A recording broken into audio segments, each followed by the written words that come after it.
Nous sommes très heureux de vous retrouver sur Medi 1. Bienvenue dans l'invité de la rédaction. Quelle est la place des femmes dans la littérature africaine face à des représentations sociales qui l'enferment, ou du moins qui enferment l'écrivaine dans un espace de clichés réducteurs? Depuis quelques années, des rencontres internationales de la littérature féminine et des arts sont le cadre de réflexion et de promotion de la littérature féminine. Cette année, le thème est la femme dans tous ses états. On en parle dans cette émission. Nous recevons Crépin Conan sur notre plateau. Bienvenue. Merci. Vous êtes commissaire général des RILIFA, Rencontre internationale de la littérature féminine et des arts. C'est bien cela? C'est bien cela.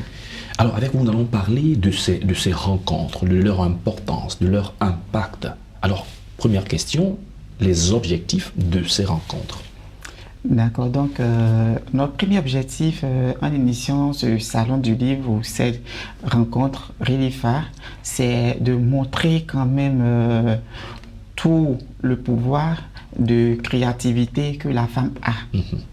Voilà, et aussi de pouvoir mettre la femme sur la scène de l'art et du monde.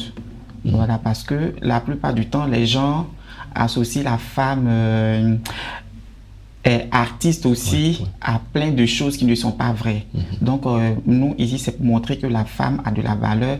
La femme artiste aussi peut se démarquer, même étant au foyer et tout ça. Par expérience, certainement, vous êtes en train de nous dire aussi que les femmes s'intéressent beaucoup à la littérature. Les femmes s'intéressent beaucoup à la littérature parce que même en Côte d'Ivoire, même partout dans le monde, les premiers lecteurs sont les femmes. On le voit lorsqu'on doit faire les sélections pour aller en classe de seconde. Quand on voit la seconde littéraire, ou beaucoup de femmes souriantes. Voilà, parce qu'elles aiment la littérature, parce qu'elles lisent, parce qu'en réalité, elles écrivent, mais elles n'osent pas les montrer ce qu'elles griffonnent sur le papier. Vous avez parlé du pouvoir, de l'ingéniosité des femmes. À travers ces rencontres que vous organisez, qu'est-ce que vous avez bien pu découvrir en termes de pouvoir, d'ingéniosité chez ces femmes que vous voulez promouvoir chaque année désormais? D'accord. Donc, lors de ces grands salons, nous avons pu voir, par exemple, que les femmes, comme je l'ai dit tantôt, écrivent beaucoup.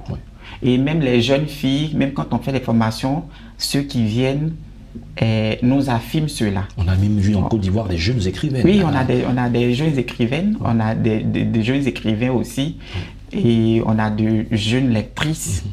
Voilà. Donc, en réalité, c'est vraiment, les femmes créent beaucoup. Très bien. Alors, ce qu'on appelle la littérature féminine, ça veut dire quoi? Est-ce que c'est parce que c'est une littérature qui est produite par les femmes, produite sur les femmes? Dites-nous quelque chose. D'accord. La littérature féminine, premièrement, c'est l'écriture de la femme. C'est la production de la femme, voilà, qui est différente parce que souvent les gens mélangent un peu. La littérature féminine est différente de la littérature féministe. Voilà, un homme peut écrire un livre ou une histoire féministe. Donc c'est la littérature faite par la femme. D'accord, et la distinction avec ce qui est féministe, c'est quoi? Dites-nous. Mais ce qui est féministe, ce sera une position. Moi, je peux écrire un livre féministe. Très bien. Je vais défendre les droits de la femme, je vais parler d'autres choses qui concernent la femme. Voilà. Mais la littérature féminine, c'est la littérature produite par la femme. D'accord. Cette année, c'est la 3e édition de ces rencontres. Ça veut dire qu'il y a eu déjà 2 autres éditions. Et si on veut se référer à l'édition dernière, quels sont les grands, plus ou moins les grands sujets ou les grands défis que vous avez pu relever en termes de bilan pour l'édition?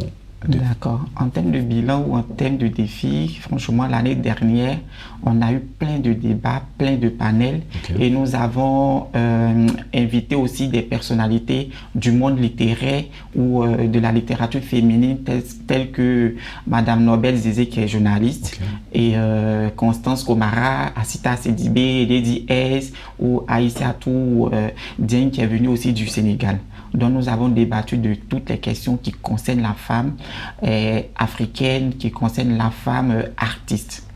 On entend beaucoup de personnes dire que les Africains n'aiment pas l'écriture, à tort certainement. Vous pouvez aussi le Oui, confirmer. à tort certainement, les Africains aiment l'écriture. Comme je l'ai dit, les femmes lisent beaucoup, les femmes écrivent beaucoup. On l'a constaté lors du Salon international du livre d'Abidjan dernier, Ouais. il y avait des femmes. Il y avait tous les gens. Et si les écrivains, si les Africains ou bien les Ivoiriens ne lisaient pas, on n'aurait pas eu ce bilan positif aussi là, Très bien. 2024. Parlons de cette édition, la 3e édition qui porte sur le thème « La femme dans tous ses états ». La femme dans tous ses états. Bon, D'accord, la femme dans tous ses états. c'est un peu vaste. Oui, c'est un peu vaste, mais Un peu la trop femme... vaste. C'est très vaste d'ailleurs, mais c'est justement parce que nous voulons montrer une différence entre la femme moderne et la femme traditionnelle. D'accord, dites-nous un peu plus alors. Voilà. Et la femme de 1960 n'est pas la femme de 2023 ni 2024. Il y a eu tellement de changements. Les femmes connaissent leurs droits, les Ok. femmes connaissent leurs devoirs, les femmes ont la liberté d'expression, les femmes écrivent. Donc, si on prend une femme qui est artiste, voilà, qui est épouse, qui est au foyer, Oui. elle a quand même cette autonomie de pouvoir faire son travail correctement. Et elle a cette Il y a aussi- expérience il y a de cette gestion. expérience de gestion. Il y a aussi la femme de décision. On a les femmes politiques. Oui. On a les femmes athlètes. Donc, c'est dans tous ces états de la femme là que nous allons nous rassembler. La preuve, il y a plusieurs femmes qui viennent du Sénégal, de la France, et du Burkina Faso. Elles n'ont pas toutes les mêmes fonctions. On prend par exemple l'entraîneur d'excellence Nora Kafando qui viendra du Burkina Faso, qui est mère, épouse, qui est coach aussi. On a Lady S qui est écrivaine aussi, qui défend plusieurs droits. Ça sera un partage d'expérience. Ce serait un partage d'expérience, mais aussi à travers tous ces types de femmes-là, c'est pour montrer aussi la femme dans tous ses états, en réalité. Très bien. Les jeunes femmes qui nous suivent, les jeunes femmes qui sont encore sur les bancs, qui sont encore dans les études, qui cherchent des modèles. Aujourd'hui, on entend ça et là qu'il n'y a plus de modèles. Alors c'est aussi à tort, parce que celles que vous venez de citer sont de véritables modèles en termes de parcours, d'expérience et de gestion de vie. Oui. Donc, c'est à tort, effectivement. On trouve son modèle quand on observe. Si on n'observe pas et qu'on veut se baser sur, j'ai envie de dire, sur peut-être le buzz ou autre chose, on ne pourra pas trouver son modèle. Si on a envie de trouver son modèle, si une jeune fille a envie de trouver son modèle, je l'invite au Mila, je l'invite au Relifa pour pouvoir voir quand même que ces femmes-là qui sont des gestionnaires, qui sont des mères, quand même arrivent à faire ce qu'elles veulent, arrivent à montrer leur côté artistique tout en pouvant gérer leur foyer. D'accord. Tout le monde est invité à prendre part parce que c'est des rencontres de réflexion, des rencontres importantes. Mais quel est le contenu en termes de Tout le monde programme? est invité à prendre part parce que la réflexion, ça concerne tout le monde. Et c'est quoi le programme? Le premier jour, nous aurons des formations.